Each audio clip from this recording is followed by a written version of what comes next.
shaped our world of science and technology. A little bit subjective as it were about myself.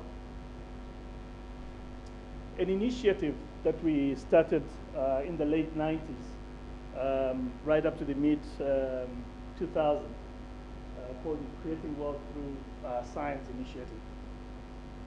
Some lessons we learned from that initiative. And then, of course, in the final analysis, a call to arms. What could we do with that kind of experience? But first, of course, creativity and innovation.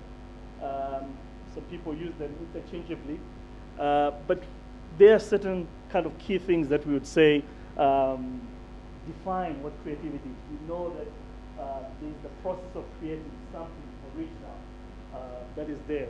When we talk about art or literature, there is the thing that is created. So there is a product. There's a process that goes into it. There's a person that's already involved, or people that are there.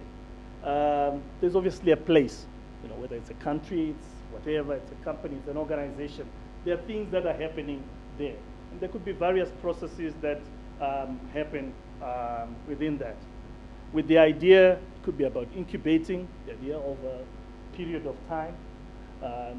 So it's the whole gestation. Could be a whole imagination, a breakthrough that does happen. You're inspired. It's the Renaissance period. You could talk about the muse, the moment in which you just have this inspiration and the ideas come. You're able to write or you create that great piece of art.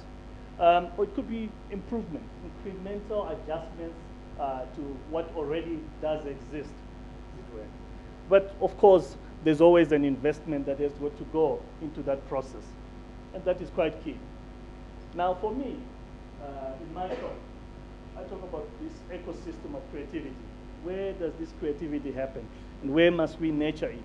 Where must we locate it? And those four spaces for me are quite key. There's of course the family as an institution. There's the school. There's the community that we live in.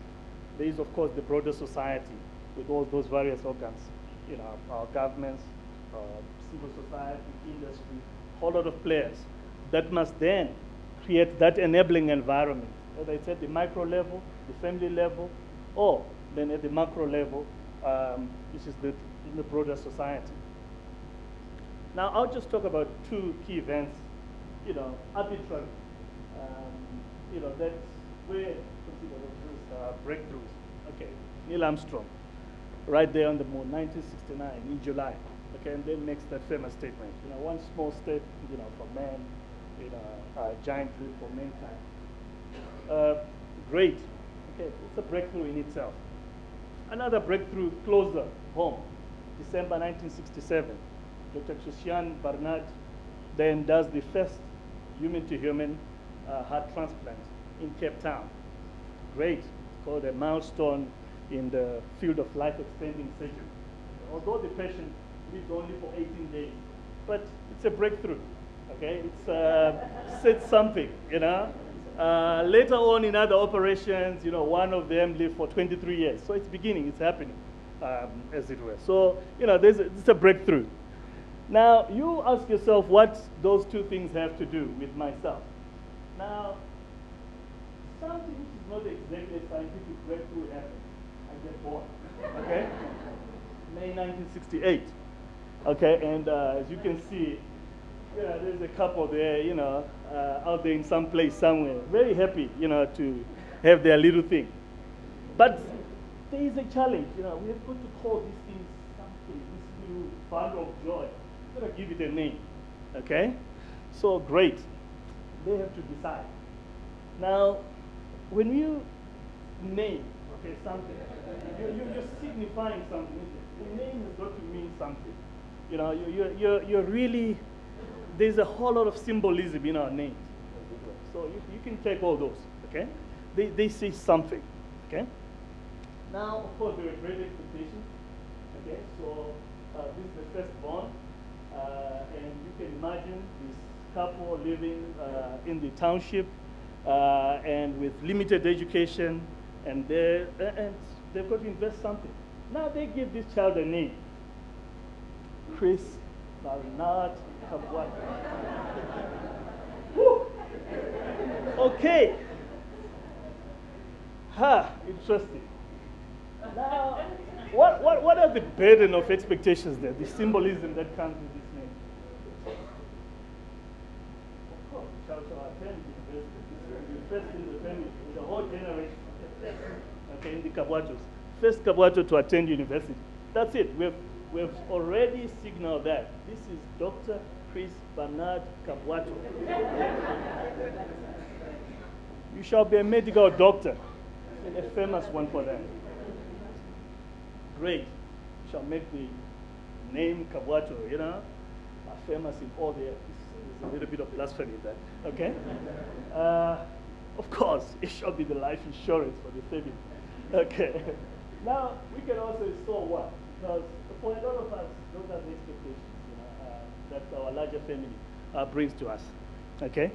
Now I have to take you back and say, there's this much maligned philosopher who then tells us something. Okay? Now, all that Karl Marx is saying there is you are born in conditions not of your making. I wasn't there when these two people met. I didn't ask to be born in the place that I was born. Okay? So I'm just born into a time and period which is not of my making. So this is my place. Okay? Dangabura, Manicaland, Tare, Township. This is it, So I'm going to Rujeko, government school, the primary school. I'm living in that house there. That's the street I'm growing up in. This is me, okay? So the circumstances in which I'm born into. Now, I'm carrying this name, Dr. Chris Bernard Kabwato, before I'm even a doctor. And I must escape somehow. Somehow, something must happen out of that environment. Well, fortunately, you got nurturing parents. They understand the value of education. So they do invest quite a lot in you. So eventually, of course, I will get some good high school. And I end up at the University of Zimbabwe. But by the time I got to University of Zimbabwe, I'm pretty much, at that very moment, I'm clueless. What do I wish to do? Because nobody has spoken to me about what choices I could make. Nobody. There are no role models my whole life there, except the teacher, the police officer, and the nurse. Okay? These are the figures, that I've grown up with. But now I must somehow transition myself from that. Now, I always ask myself when I look at this and I say, would a Mark Zuckerberg of Facebook or a Steve Jobs have come out of this and gone on to create the kind of things that they've created? I'm not so sure. But we went then to University of Zimbabwe. Pretty much I followed a friend of mine. What do you want to study? He said law. I said, oh, let me come with you. Anyway, to cut a long story short, we come out of the UZ and we then go and start working. If you came out and then studied law, you pretty much knew you were working in government, the justice system, you then move into the private sector. Oh, good. You studied your Bachelor of Arts, you knew that you were going into teaching, pretty much it. You studied your political science, maybe local government, whatever. Somehow, it's all set. Nothing groundbreaking. That's our reality. Now, a good friend of mine loved this quotation, and I got it from him. It says, each generation must discover its mission, fulfill it or betray it. Now, Franz Fanon is quite critical of the African bourgeoisie, the middle class, and rightly so. Because if you look at much of the Western history, you will find that the people that actually are creative, innovative, the middle class, the people that have got the leisure, the time to be able to invest in ideas and develop them. Now, when we come to our own circumstances, we have to say, what does the Zimbabwean middle class do? Do we have a creative bourgeoisie? What do they create? What value do they add, as it were? Or are we just on a mission to plunder, as it were? What do we do? Well, one generation did try, okay?